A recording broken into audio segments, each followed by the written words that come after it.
Welcome back to the podcast. It is great to have you here this week as we continue our conversation in the book of James, kind of looking at what James has to say about life and living faith. This is one of those letters that just continues to challenge and gets more and more real as we walk through it and as we experience more of life, right? So, great to have you back here at the Love Well podcast. A couple things that I would encourage you to do. First, make sure you subscribe. DanielMrose.com. Head on over there, subscribe to everything that I'm writing. Just 5 days a week, Monday through Friday, the Knee Jerk Devotional gets dropped into your inbox. It includes the full text version along with links to the audio podcast and the video podcast of that as well. The vlogcast, I guess, is what you would call it, right? So, so head over there. It's great. Easy way to keep up with what I'm writing. The other thing you can do is go ahead and follow me on Facebook at Pastor Dan Rose. Again, you can, by heading over there and giving that a follow, you will be able to keep up with what I'm creating. And I would encourage you, if you do follow the page, make sure that you set it up so that it hits at the top of your Facebook feed. Otherwise, it'll get lost in the algorithm, and because I'm not paying to have it show up in your feed. So yeah, it would be great if you could do that. And then you can also follow me on Twitter at Daniel M. Rose. You'll get a little bit more of kind of my random thoughts, things that I might find interesting or funny there, as opposed to Facebook, which I'm really just trying to keep pretty clean and focused on what I'm creating. So if you want a little more of the randomness that is in my head, head over to Twitter and give me a follow at Daniel M. Rose. And then you can also be sure to check out my YouTube page, youtube.com/Daniel Rose. All the video archives are found right there. All right. So on to today. We are living, we're living through a hard time, right? The whole pandemic thing is tough, and it's real, and it's not easy. It is, there's just anxiety that is just kind of hanging on in there. And it's one of these kind of communal struggles, right? In the letter that James has written, he opens up talking about these trials that we face, and he says, hey, whenever you face trials of any kind, consider it joy, pure joy, right? Why does he say that? He says that because when we struggle through the trial, when we walk through the trial, when we endure the trial, we persevere, we grow stronger, and we are able to catch some perspective that there is kind of some meaning and purpose in the trial. And he spends the opening verses of this letter really kind of wrestling through that. And we struggle with that because, man, walking through trials is not easy. Walking through trials is so hard. And then what happens? What happens when we walk through trials? I don't know about you, but when life gets hard and I'm walking through the trials of life, I can sometimes slide into some self-destructive behavior, right? How many of us have gained the COVID-19. Get it? The COVID-19, right? The 19 pounds that we all gain, that we've gained since the beginning of this, because we sit around and do what? We sit around and we eat our feelings, or we drink our feelings, or whatever, and we start avoiding kind of doing some of the healthy stuff. And what happens? Who do we blame for that? Well, we blame God, right? God, you allowed this pandemic. If you were so good, you would have not allowed this. And so now here I am making self-destructive choices. I'm making decisions, and so what do? I blame God. Now here's the deal. The decisions we make as we go through trials, they're ours. We have to own them, guys. Our decisions are our decisions. The things that the self-destructive behavior oftentimes really it's a means by which we are trying to practice some self-protection, right? We make these decisions and we kind of fall into eating, drinking, whatever it might be. And it's just self-protection. It's a way to numb the pain of the trial. And I mean, I think after my parents' divorce, I don't know how much ice cream I ate. I'd go to school, and I'd come home, and I'd make a gigantic bowl of ice cream and chocolate syrup and mush it all up into a milkshake, frosty kind of consistency, and sit there and watch Leave It to Beaver and whatever else came on TV. And that's what I would do every day. It's not healthy, but that's what I did. I made that decision. And how many of us are making these decisions to numb the pain of the trials that we're walking through?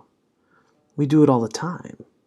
It's part of being human, because being in pain, it's not what we were designed for. We were designed to live lives of joy. We were designed to live life in connection with the Father and with one another, in the creation, to live in a life of harmony.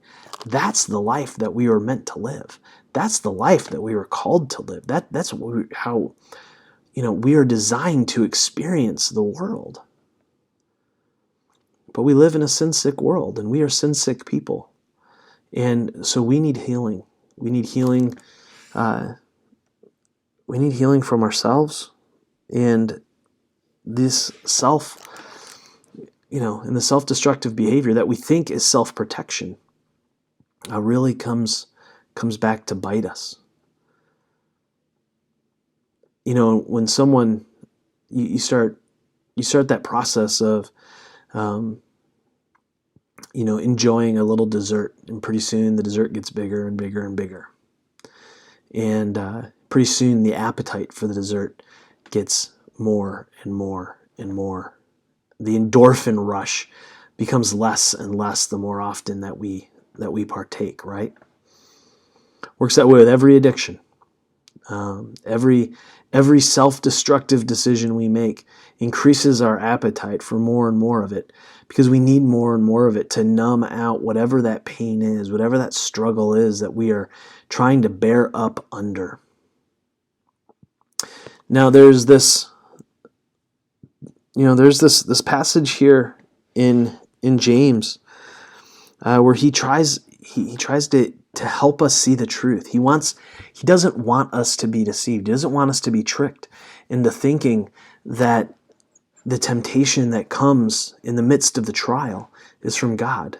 The trial is allowed to happen by God, but the temptation comes from us. It comes from our desire to numb out the pain, to numb out the feeling of the trial. We don't want to feel it anymore. We don't want to deal with it anymore. And so we numb ourselves. And that comes from within us. And that's what James is talking about as he talks about this temptation. Listen to what he says. He says, when tempted, no one should say, God is tempting me. Why? I mean, didn't God allow it? Didn't God allow the trial to happen? Well, God cannot be tempted by evil, nor does he tempt anyone. Right? He says, so there's two things here. God is good. So because he's wholly good, he doesn't tempt people to evil. Right? Where does that come from? Where does that desire in us come from? Well, it comes from in us. Each person is tempted when they are dragged away by their own evil desire and enticed. You see, this being dragged away, it's a fishing term. It could be lured. We're being lured away. It's like a fish, that sees the hook, sees the bait on the hook. It's like, oh my gosh, there it is, right there. It's so easy. I could eat right now. And the fish is lured in, and what happens? It chomps down, and it's hooked, and it's dragged away. And James is like, dude, this is exactly how it works, right? We know we shouldn't. We know we shouldn't have that extra scoop of ice cream. We know we shouldn't have that extra drink. We know that we shouldn't. But it's so tempting. It looks so good. Then all of a sudden, we're trapped. We're trapped, and the hook is set. And we are lured away. We are dragged away by our own temptation, by our own desire for self-protection, by our own desire to avoid the pain of the trial. That's what happens. It's what happens. Instead of sitting in the trial and experiencing it and feeling it and walking through it, too often we numb it. And we numb it from our own desires, from the stuff that comes out of us. He says, after desire has conceived, it gives birth to sin, and sin, when it's full grown, gives birth to death. Do you see the process here? Like there is a cycle. It's a life cycle of sin. It just is what it is, and we see it over and over and over again. I see it in my life. I'm sure you could see it in your life if you stop for a minute and take a look. Right? There's desire. Right? This is the idea. This is kind of the moment of temptation, really. You see, temptation, desire, that's, you haven't sinned yet, right? You haven't acted yet. Temptation, being tempted, that's not the sin. That's not the problem. Hebrews tells us that Jesus was tempted in every way, yet was without sin. He bore up, right? So if a trial, the external issue is to be endured, the internal, which is temptation, that's to be resisted, right? So the trial is to be endured. Temptation is to be resisted. The external issues, remember, trials are external issues. Temptation is internal. It's what comes out of us.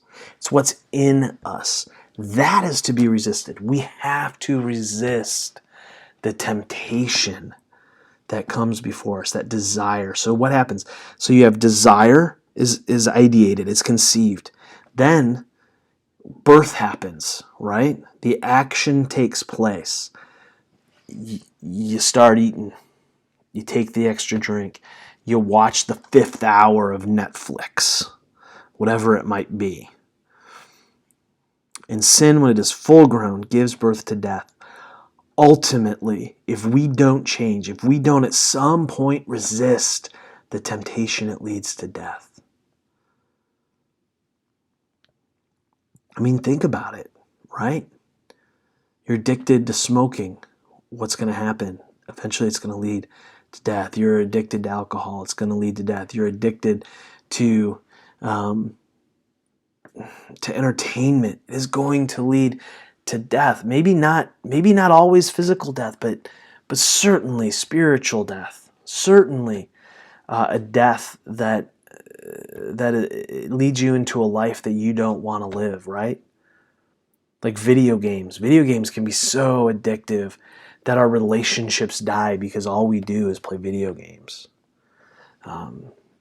You know, I mean, gosh, I am, in my mid 40s, and I battle my weight constantly, battle living a healthy lifestyle with food because of the patterns of self-destruction that I chose, that I made decisions of when I was younger. Nobody made those for me. I made those decisions. My choices, right? And those lead to death. So but he doesn't, again, don't be tricked. Don't be tricked, he says. Every good and perfect gift is from above, coming down from the Father of heavenly lights, who does not change like shifting shadows. Right? He doesn't want us to be tricked by our inner desires and temptations. We need them. We need to know and understand that good things come from God. Temptation comes from us. Right? So when we see good gifts, when we see the beautiful things, those things we know are from the Father. But when we are tempted to numb ourselves, when we are tempted into desire, that's not coming from God. That is coming from us. A lot of people want to shift it off of us and say that's coming from the devil. It's not coming from the devil. It's coming from inside you. You have to make the decision. You have to choose. You have to choose to resist the temptation that is in you. That is your decision to make. So the trial we endure, the temptation we resist. And so when we see these good and perfect gifts coming from God, we know that the good stuff comes from Him and it doesn't change. It doesn't change. He uses this illustration of the shadow, right? Our shadows are constantly shifting because the earth is constantly moving around the sun. The sun doesn't change. We change. We change in relation to the sun. And as a result, our shadows shift. We can't rely on our shadows. We can't rest on them. We can't stand on them. We can't trust them. We can trust the sun. We can know that the sun, even when there's clouds, even when the clouds are there, even when the trial is there that clouds it out, we can know with certainty that the sun is still in the sky. Right? If we're trusting the shadow will disappear. The shadow will shift. The shadow is nothing that we can stand on. No, God is like the sun. The sun doesn't change. The sun is there. It is ever present. Even in the darkest night, the sun is there. It's still present, and it will still give us light in the coming day. He says in verse 18, He chose to give us birth through the word of truth, that we might be a kind of first fruits of all He created. Right? And so what's this first fruit thing? It's super weird, right? That's a really strange idea. What he's talking about here is honor. He says those of us that are experiencing this new birth, this rebirth through the Word, the spiritual birth. This kind of ties into Jesus' conversation with Nicodemus back in John chapter 3, right? This idea of a spiritual birth. What happens is when God wants us to experience that so that we can have kind of this honor among creation. So what happens is when we choose the good and beautiful things of this world, when in the midst of trial, instead of giving into the temptation that comes out from us, that comes from within us, if we choose the good instead. Even in the midst of trial, we choose the way of Jesus. We choose the way of self-sacrifice. We choose the way of loving our neighbor as ourselves. We choose the way of loving our enemy. Then we experience life. Because life is what comes from the Father. Life is what comes from God. God only offers life. Right? That's a pretty remarkable thing. Now, here's the deal. We are not going to be perfect at this. We are going to struggle. We are going to go back and forth and back and forth. We're going to sometimes do just a killer job at resisting our temptation. And at times, we're not. And that's where grace comes into play. Because here's the deal. We are both and. We are people who are sin sick, who are seeking health. We seek health by resisting the internal temptation and by enduring the outward trial. And so sometimes we look great. Sometimes we are doing so well. And sometimes we fall so far short. There's this song called "Burning Man," and there's I'm going to close with this. It says, half your life you struggle, half your life you fly, half your life making trouble, half your life making it right. One day I'm the exception. Most days I'm just like most. Some days I'm headed in the right direction, and some days I ain't even close. I'm a little bit steady, but still a little bit rolling stone. I'm a little bit heaven, but still a little bit flesh and bone. Little found, little don't know where I am. I'm a little bit holy water, but still a little bit burning man. And that is the human condition, right? But here's the deal. When we're struggling with being that burning man, can't blame God for our bad decisions. We can't blame God for our bad decisions. We made those. We got to own them. If we own them, then we can resist them. And if we resist them, then we can experience life, and life to the full. So, let's seek to choose the good. Let's enter into the trial, enter into the test, and look for the good gifts of God in the midst of it. My friends, we can do that. We can experience that. So my challenge for you this week, how I want you to enter in and sit into this, is I want you to think back to the last real significant trial you went under. Maybe you're in the midst of it right now with this pandemic, right? And I want you to ask yourself, what temptation surfaced? What thing came out of you? What was the temptation that you really needed to resist in the midst of the trial? Because if we can identify that now, if you can look back and identify that temptation that you experienced the last time you walked through a significant trial, then you're going to be prepared to resist it next time. It starts coming out of you, and you can go, I see it. I got it. I'm going to take that captive. It's not going to work. I am not giving in to that temptation this time. We can get there, but we got to take the time to do the work to identify it. So do that this week. Sit in it, right? And think back and process and kind of do the game film, so to speak. I think it'll be worth it for you, because I think what it'll do is it will help you to identify the ways that you practice self-protection to numb out the pain, so that you don't actually have to deal with the trial. All right.